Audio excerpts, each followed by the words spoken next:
Sean bienvenidos una vez más al canal. A continuación vamos a resolver un ejercicio que está relacionado con el tema de campo eléctrico. El ejercicio dice así: se tiene un triángulo isósceles cuyos lados iguales miden 7 metros y el lado desigual mide 4 metros. Aquí tenemos el triángulo isósceles. Este lado mide 7 metros, este lado mide 7 metros y la base mide 4 metros, que es el lado desigual. En los extremos de la base se ubican dos cargas, Q1, aquí tenemos la carga Q1 negativa de menos 2 microcoulomb y Q2 positiva de 4 microcoulomb. En el vértice superior una carga negativa Q3 igual a menos 5 microcoulomb. Con esa información nos piden calcular la magnitud de campo eléctrico en el punto medio de la base. Ok. El primer paso que debemos dar para resolver este ejercicio es asumir que en este punto medio, donde nosotros vamos a determinar el campo eléctrico, tenemos una carga de prueba. Recuerda que una carga de prueba siempre es positiva. El siguiente paso sería hacer la representación vectorial del campo eléctrico de cada una de estas cargas en este punto. Entonces, como la carga Q1 es negativa y la carga de prueba es positiva, el vector campo eléctrico estaría dirigido hacia la carga Q1, es decir, esta carga de prueba intentaría venirse hacia la carga Q1 debido a la magnitud de campo 1. ¿Por qué la llamo magnitud de campo 1? Porque estamos hablando de la carga Q1. Como la carga Q2 es positiva y la carga de prueba es positiva, entonces el vector campo eléctrico estaría dirigido hacia la mano izquierda. Es decir, la carga de prueba se alejaría de la carga Q2 debido a la magnitud de campo 2. Ya que esta carga es positiva y esta carga es positiva, entonces la carga de prueba experimenta fuerza de repulsión. Entonces, aquí tenemos el vector campo eléctrico 1 debido a la carga Q1 y aquí tenemos el vector campo eléctrico 2 debido a la carga Q2. Ahora, como la carga Q3 es negativa y la carga de prueba es positiva, entonces la carga de prueba experimenta una atracción hacia la carga Q3. Este vector es el vector campo eléctrico, que lo voy a identificar con la variable E3 debido a la magnitud de campo 3 que experimenta la carga de prueba debido a la carga Q3. Entonces, primer paso, identificar la carga de prueba, que siempre va a ser una carga positiva. El segundo paso sería realizar la representación vectorial de campo eléctrico debido a cada una de las cargas, que ya lo realizamos. Entonces, el tercer paso sería determinar la magnitud de campo 1, la magnitud de campo 2 y la magnitud de campo 3. Para determinar la magnitud de campo 1, haríamos uso de la siguiente ecuación. Magnitud de campo 1 va a ser igual a la constante electrostática multiplicado por la carga Q1 dividido entre la distancia 1 al cuadrado. Para determinar la magnitud de campo 2, eso va a ser igual a la constante electrostática multiplicado por la carga puntual Q2 dividido entre la distancia 2 al cuadrado, y la magnitud de campo 3 va a ser igual a la constante electrostática multiplicado por la carga puntual Q3 dividido entre la distancia 3 al cuadrado. Entonces, nosotros debemos determinar la magnitud de este campo, la magnitud de este campo y la magnitud de este campo. Quiero acotar que al determinar la magnitud del campo es hallar un valor que siempre va a ser positivo. ¿Por qué va a ser positivo? Porque la magnitud de un vector siempre es positiva.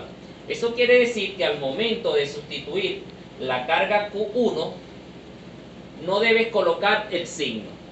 En este caso, la carga Q1 no vas a colocar el signo, y cuando sustituyas el valor de la carga Q3 tampoco vas a colocar el signo. Simple y llanamente porque estamos hallando es la magnitud del vector, y la magnitud de un vector siempre es positivo. Por esa razón no se coloca el signo al momento de sustituir una carga negativa en esta fórmula.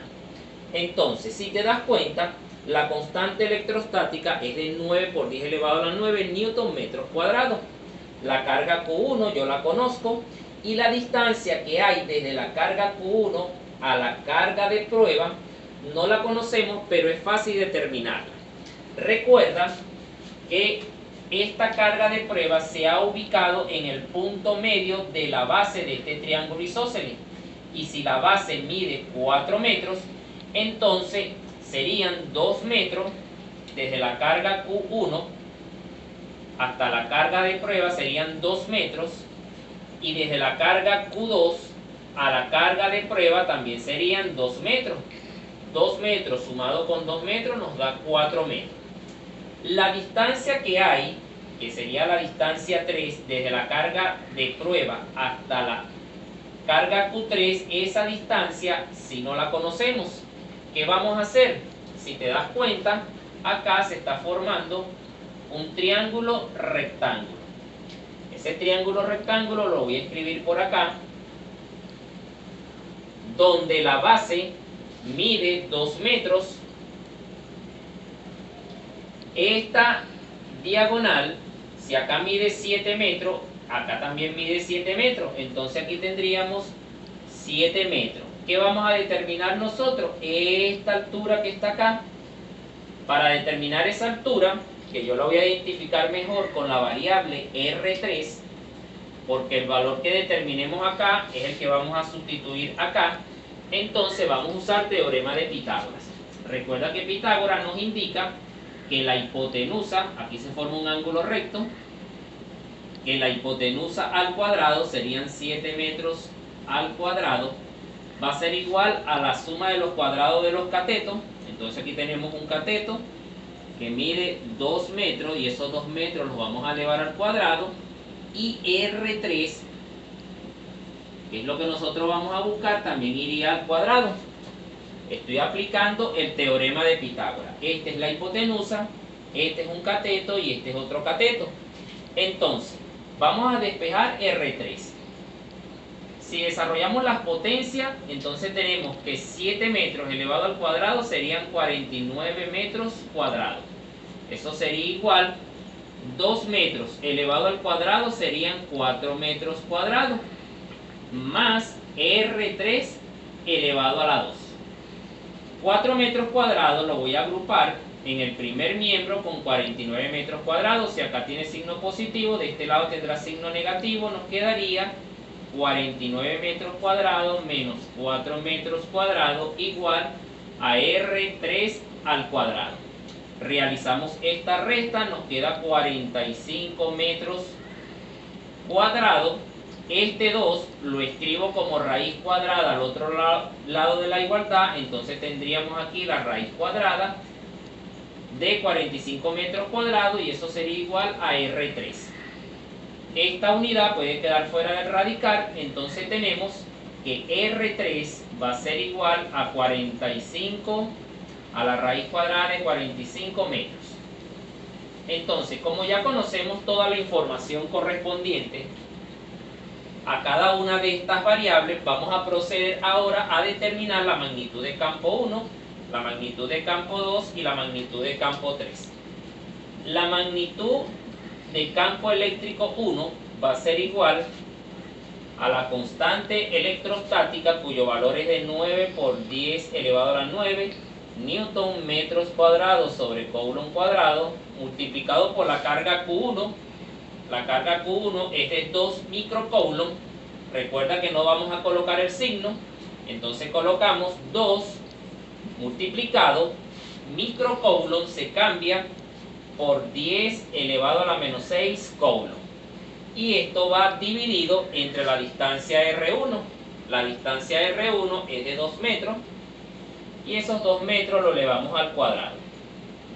De igual manera vamos a proceder para la magnitud de campo 2, eso va a ser igual a la constante electrostática, 9 por 10 elevado a la 9 newton metros cuadrados sobre coulomb cuadrado, multiplicado por la magnitud de la carga Q2.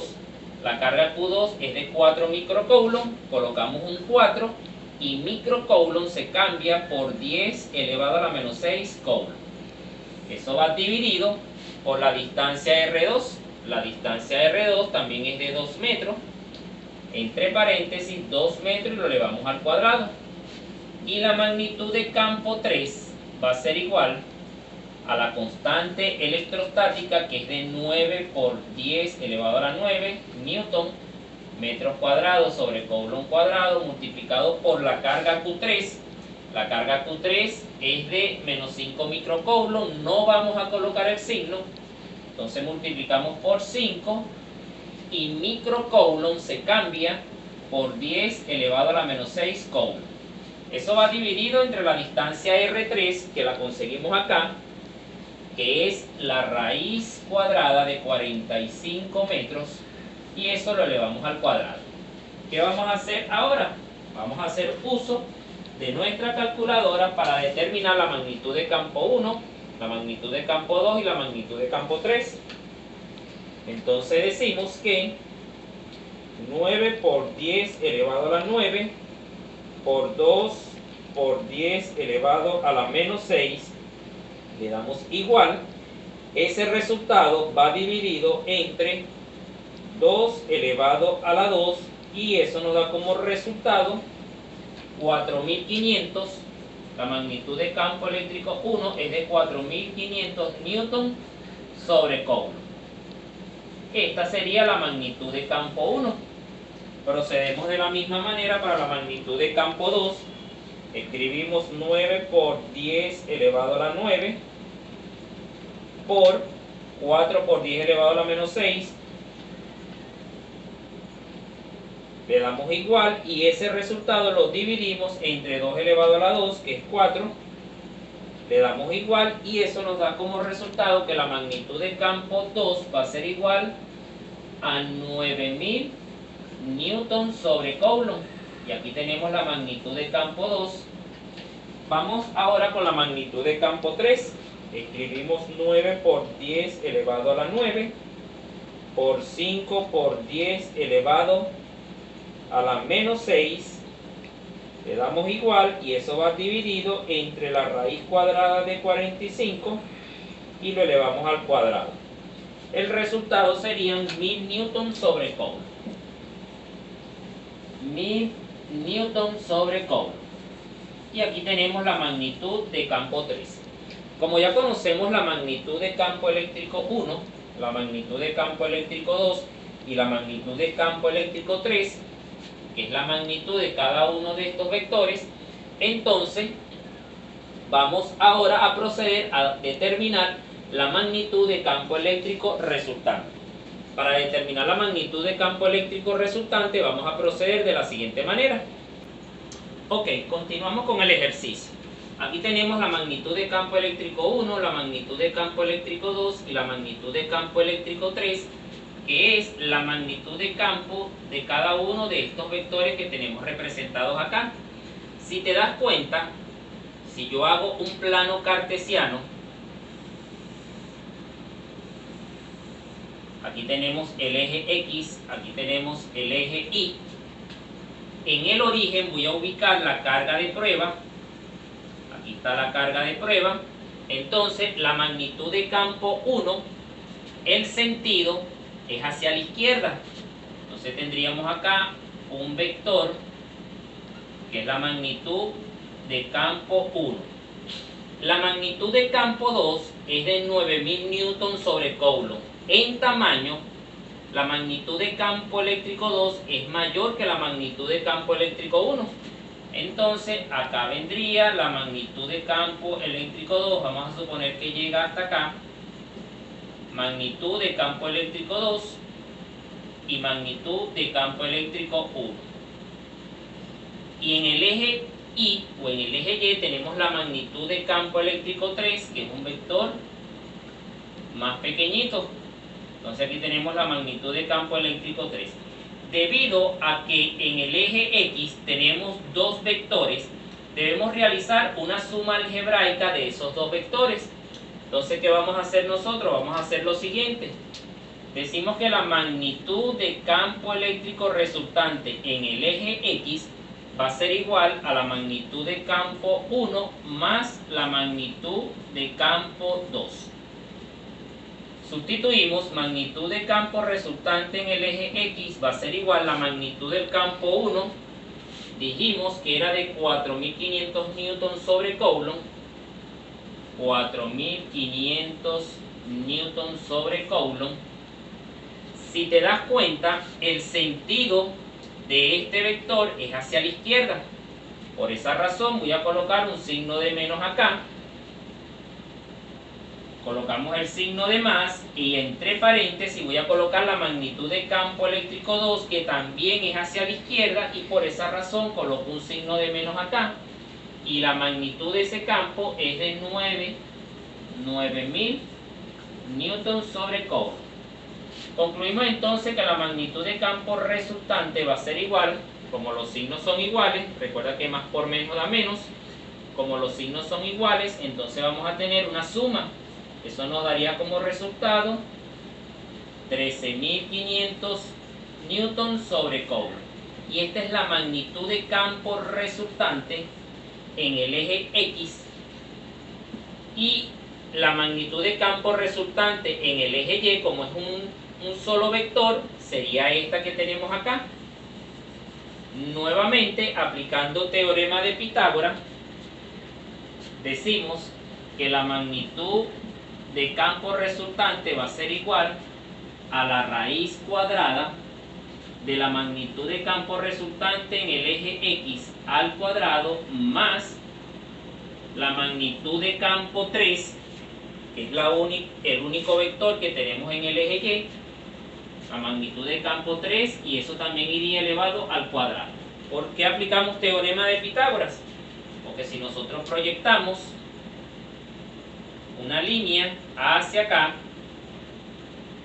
paralela al eje X, supongamos que la suma de estos dos vectores, pongamos que tenemos acá, vamos a colocarlo acá. Si tenemos un plano cartesiano, eje X y eje Y, y esta es la magnitud de campo resultante en el eje X, y esta es la magnitud de campo resultante en el eje Y, magnitud de campo resultante en X y campo resultante en el eje Y. Si nosotros trazamos una línea acá y trazamos una línea acá, entonces acá se forma, esta sería la magnitud de campo resultante, que es lo que nosotros vamos a determinar, y aquí se está formando un triángulo rectángulo. Entonces, por esa razón aplicamos teorema de Pitágoras. Sustituimos, magnitud de campo resultante va a ser igual a la raíz cuadrada de la magnitud de campo resultante al cuadrado, sería menos 13500 newton sobre coulomb, la magnitud de campo resultante en el eje X. 13500 newton sobre coulomb negativo al cuadrado sumado con la magnitud de campo 3, que es de 1000 newton sobre coulomb, 1000 newton sobre coulomb, y eso va al cuadrado. La magnitud de campo resultante va a ser igual, utilizamos nuestra calculadora. Cuando vayas a usar la calculadora, la vas a usar de la siguiente manera: colocas la raíz, paréntesis, paréntesis, colocamos menos 13500, cerramos paréntesis al cuadrado, colocamos el signo de más, abrimos paréntesis nuevamente, colocamos 1000, cerramos paréntesis, elevamos al cuadrado, cerramos paréntesis, le damos igual, y eso nos está dando un resultado de 13536,98 newton sobre coulomb. Y de esta manera hemos determinado la magnitud de campo resultante en el punto medio de un triángulo isósceles, cuando en sus vértices tenemos dos cargas negativas y una carga positiva. Hasta aquí el video. No olvides suscribirte al canal y hasta una próxima entrega.